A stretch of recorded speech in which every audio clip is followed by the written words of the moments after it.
राम राम भाई लोग। अभी आए हैं अपन प्रॉपर्टी की जानकारी देने के लिए। नई दिल्ली, अगर आप प्रॉपर्टी खरीदने जा रहे हैं तो ऐसे में ज़रूरी है कि जो प्रॉपर्टी खरीदी जा रही है उसकी वैधता की पूरी तरह से जांच की जाए। यदि आप किसी टाउनशिप में प्रॉपर्टी खरीद रहे हैं और वहां सभी बैंक लोन दे रहे हैं तो समझ लें कि वहाँ बड़ा रिस्क नहीं है, क्योंकि बैंक किसी भी टाउनशिप में लोन तभी देते हैं जहाँ तक टाइबल स्वामित्व और सर्च क्लियर होता है। इसके बावजूद व्यक्ति को अपने लेवल पर कुछ चीज़ों को वेरीफाई तो करना ही चाहिए। आज हम बता रहे हैं कोई भी प्रॉपर्टी खरीदते समय आपको किन किन बातों का ध्यान रखना चाहिए।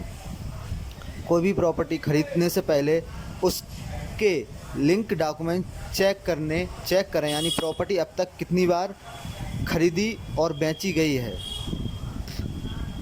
यह आपको पुरानी रजिस्ट्रियों से पता चलेगा। जिससे भी प्रॉपर्टी खरीद रहे हैं उससे पुरानी रजिस्ट्री की कॉपी ले लें।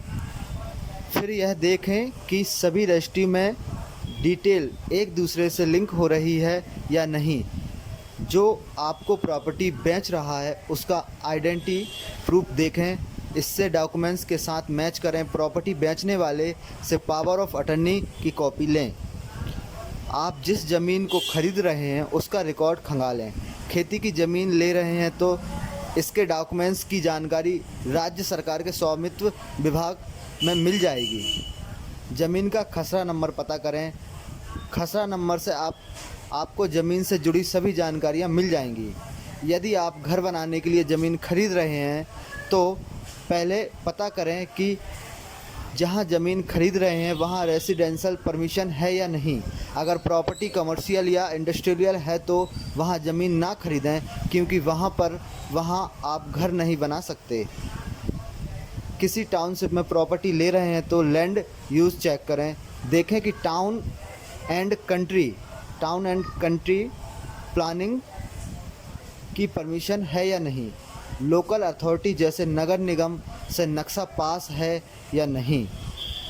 सबसे महत्वपूर्ण होता है यह चेक करना कि जिस कॉलोनी में आप ज़मीन खरीद रहे हैं वहाँ वो वैध है या नहीं।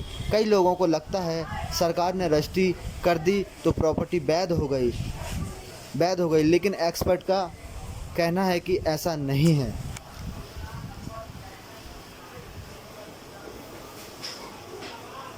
बाकी आगे अगर कोई अपडेट आता है तो मैं आपको बता दूंगा। जय श्री राम दोस्तों।